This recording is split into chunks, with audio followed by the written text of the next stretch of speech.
अजून जाग्याच आहात? हो, नेहमीप्रमाणे, पण आज कारण वेगळे आहे. मी सुद्धा रात्री गडावर सगळीकडे पाहून येते आणि मग शयन कक्षात जाते. काळजीत दिसता आहात.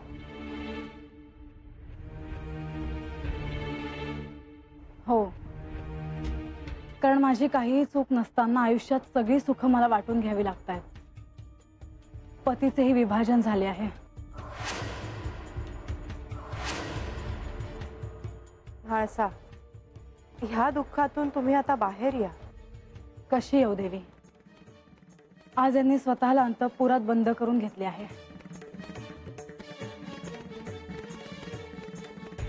सकाळपर्यंत येतील ते बाहेर. पण तोपर्यंत बरंच काही घडलं असेल.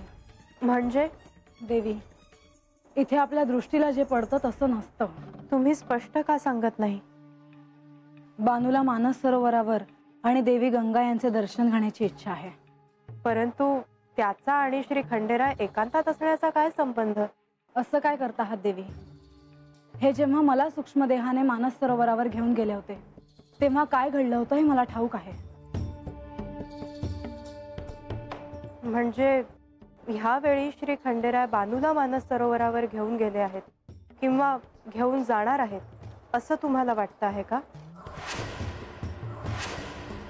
अर्थात देवी, जे जे मला हवं आहे ते ते तिला हवं आहे. आणि तिला जर सत्य आधी कळलं तर मी काय करू? जन्मभर एकटी राहू? त्यांनी तुम्हाला सांगायला हवं होतं. त्यावर त्यांचं एक कारण असणार. जेव्हा ते मला घेऊन गेले होते तेव्हा त्यांनी तिला कुठे सांगितलं होतं? पण ते माझी आणि तिची तुलना का करतायत? म्हाळसा, मला कळतंय, परंतु आता गंगावतरणाचं आख्यान होणार आहे. ते तुम्ही लक्षपूर्वक ऐका. तुम्हाला सहाय्य होईल.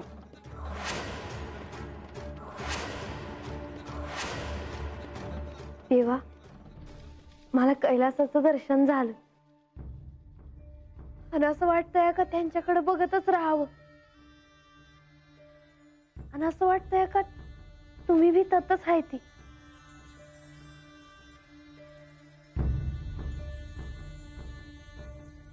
ध्यान करत आहे ती. बानू, कैलास म्हणजे माझेच प्रतिरूप आहे.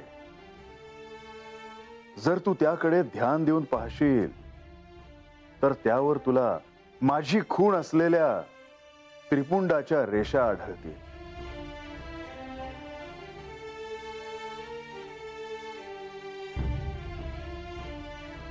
कैलासाच्या प्रत्येक दिशेचे एक विशेष महत्व आहे. कैलास मानस परिक्रमा ही एक गुप्त साधना आहे जी भविष्यात मनुष्याला कळेल. मनुष्य जन्मासाठी ती अत्यंत आवश्यक आहे. ह्या परिक्रमेची सुरुवात ही यमद्वारापासून होते. मनुष्याच्या पूर्वजन्माची पापकर्म नष्ट होऊन त्याला यातना रहित मृत्यू येतो. बानू, कैलास मानस परिक्रमा करताना निरनिराळ्या दिशेतून कैलास हा निरनिराळे भाव देऊन जातो. पूर्वेला आनंदाचे भाव, पश्चिमेला नंदीचे इच्छेचे भाव, उत्तरेला ज्ञानाचे भाव, तर दक्षिणेला बुद्धीचे भाव आणि पाचव्या दिशेला प्रत्यक्ष माझे दर्शन घडते.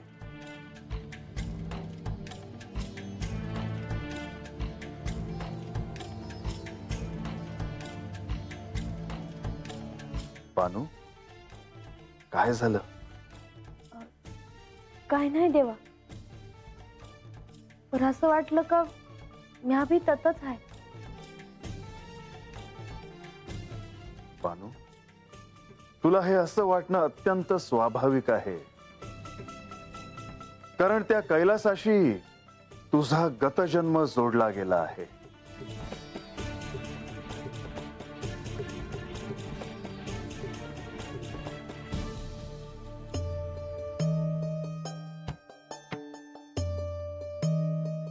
तुम्ही माझ्यापासून काहीतरी लपवता आहात. देवी, मी सांगणार. आधी मला तरी पाहू द्या. मग लवकर पहा.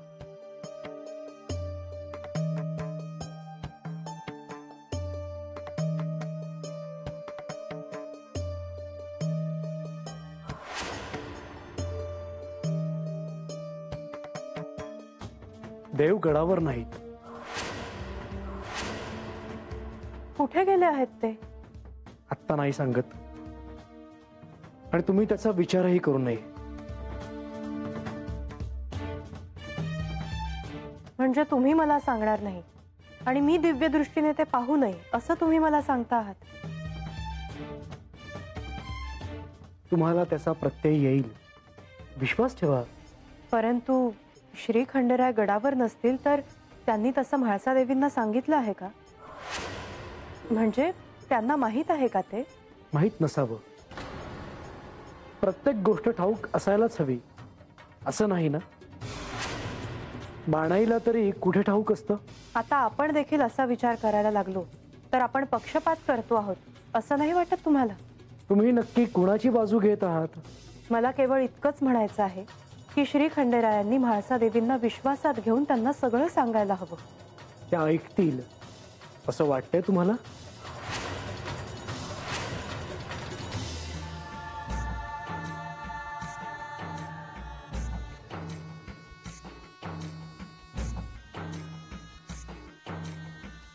बानू, ब्राह्ममुहूर्ताआधी मी तुला ह्या स्थानी घेऊन आलो ह्याचं एक विशेष कारण आहे. काय जी?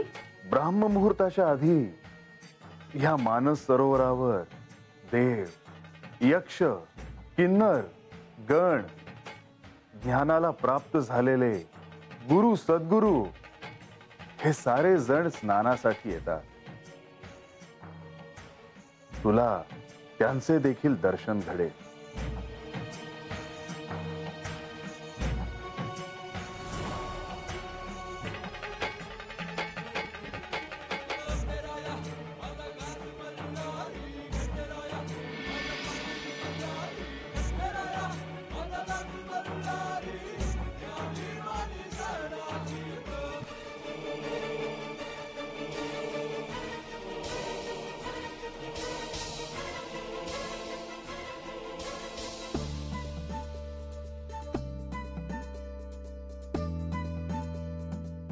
कैलास मानस हे स्थान म्हणजे पृथ्वीवरील असलेल्या ऊर्जेचा केंद्रबिंदू आहे.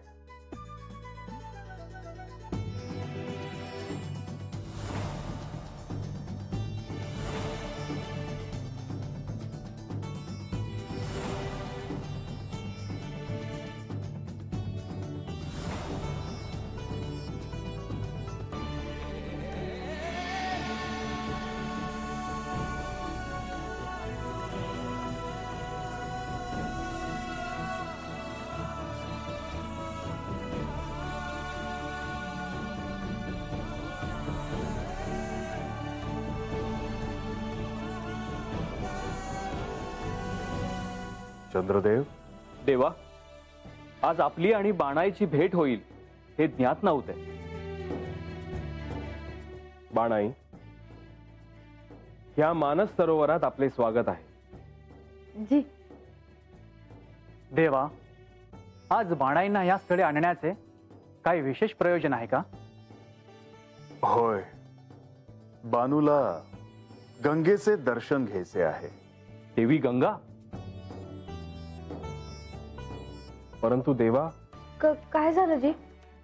मला त्यांचं दर्शन होईल ना हो देवा?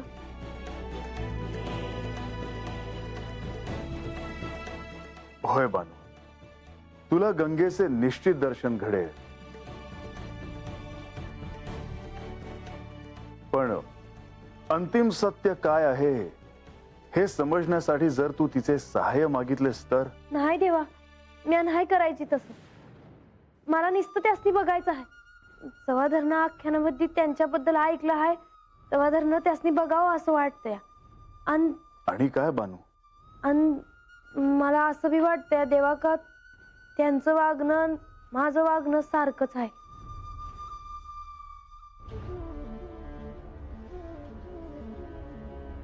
बानू, आता आपण निघूयात. ज्या स्थानी तुझी आणि गंगेची भेट होणार आहे त्या स्थानी जाऊया. वयजी.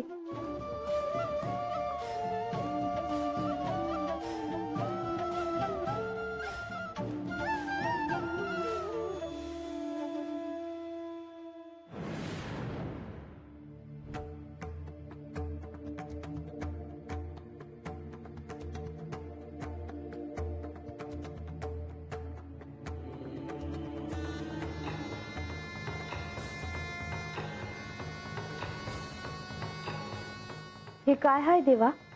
बानू, हे ते स्थान आहे जिथे तुझी आणि गंगेची भेट होणार आहे. हे स्थान म्हणजे गंगावतरण स्थळ. गंगावतरण? होय, गंगावतरण म्हणजे ज्या स्थानी गंगा स्वर्गातून पृथ्वीवर पुन्हा अवतरली होती. मला त्यासनी भेटायचं आहे जी.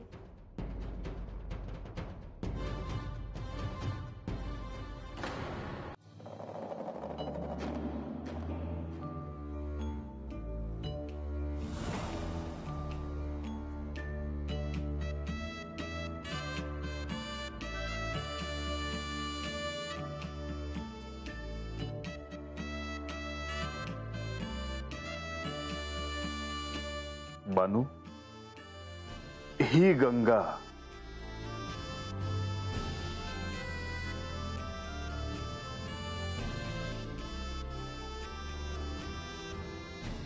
देवी,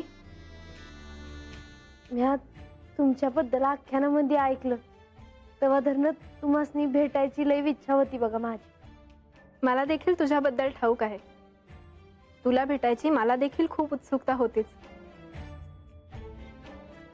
पण तुझी आणि माझी भेट अशा ठिकाणी अशी होईल याची कधी कल्पनाच केली नव्हती. मला ठाव आहे का तुम्ही देवी आहे ती.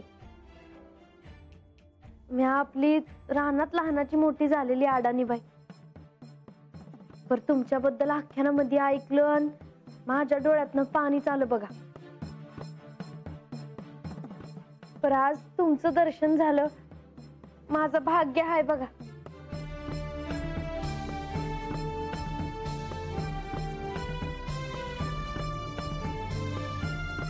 आपल्याच एका रूपाला असं समोर पाहताना काय वाटत असेल हे आता मी कसं सांगू तुला. गंगा, पण बानूला हे कळू द्यायचं नाहीये. हो, मला ज्ञात आहे प्रभू. माझ्याकडून यात कोणताही हस्तक्षेप होणार नाही. पण काय? पण मला तिला काहीतरी संकेत द्यावेसे वाटत आहेत. बर, ह्या स्थानी तुम्हा दोघींची ही अशी भेट होईल ह्याची कोणी कल्पना देखील केली नसेल. याआधीही अशी भेट झालीच आहे, फक्त हिच्या ते ध्यानात नाही. म्या विचारलं असतं तुम्हासनी तर म्या देवासनी सांगितलं आहे का म्या तसं विचारणार नाही म्हणून. मी देखील तुला थेट काहीही सांगणार नाही. मला देखील मर्यादांचं भान आहे. पण मी इतकंच सांगेन, आख्यानात माझ्या अवतरणानंतर कैलासात जे घडलं त्यात तुला तुझ्या ह्या जन्मात घडणाऱ्या गोष्टींशी काही अंशी साम्य जाणवेल. आणि त्यातूनच तुला सत्यापर्यंत पोहोचण्यास सहाय्य होईल. येते मी. जी.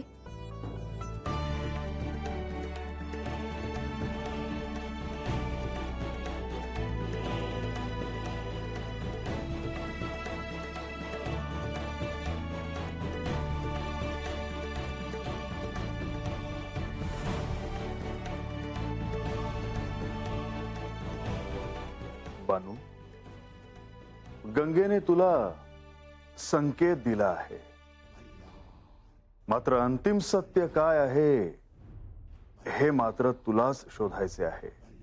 वय देवा.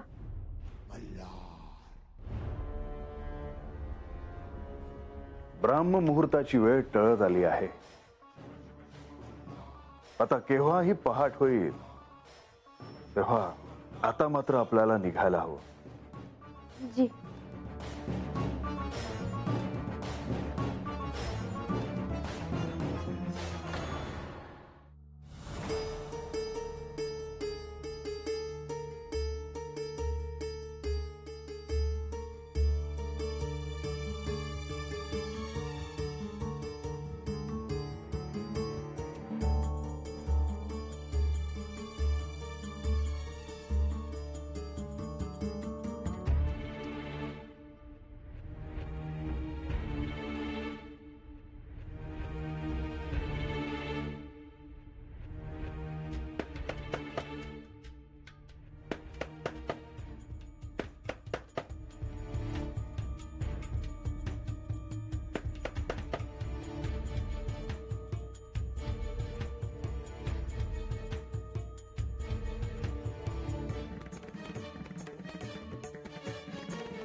म्हाळसा, ये आत ये.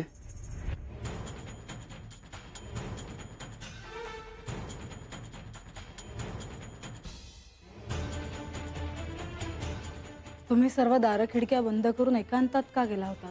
आपण त्यावर नंतर बोलूयात का? पहाट होत आहे तेव्हा दिवस सुरू होताना मला वाद नकोय. पण वाद होण्यासारखं कारण असेल तर वाद दुसऱ्या प्रहरी होऊ शकतो. असे काय आहे की तुम्ही मला सोडून एकांतात गेला होतात? मी सूक्ष्म देहाने मानस सरोवरावर गेलो होतो. एकटेच? बानूला घेऊन गेलो होतो. का? कारण तिची इच्छा होती. मग तुम्ही मला हे आधी का नाही सांगितलं? कारण स्वाभाविकपणे तुम्हाला जाऊ नसतं दिलं. अर्थात माझी इच्छा काय आहे हे का नाही विचारलं तुम्ही? म्हाळसा, तुझी इच्छा होती म्हणून मी तुला मानस सरोवराचे दर्शन घडवले आणि गंगेचेही. आता तिची इच्छा होती आणि तिची इच्छा मी पूर्ण केली. याचा अर्थ मला जे जे दिले ते ते तिला द्याल. उद्या सिंहासन देखील द्याल?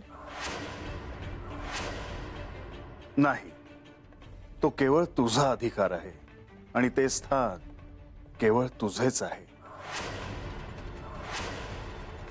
आज माझे स्थान आहे असे तुम्ही म्हणता आहात, पण उद्या तिने मागितल्यावर तुम्ही त्याचे विभाजन करणार आहात का? म्हाळसा, तू विनाकारण राग ओढून घेते आहेस. यानंतर जर माझ्या अनुमतीशिवाय तुम्ही तिला कुठे घेऊन गेलात तर मी गड सोडून निघून जाईन.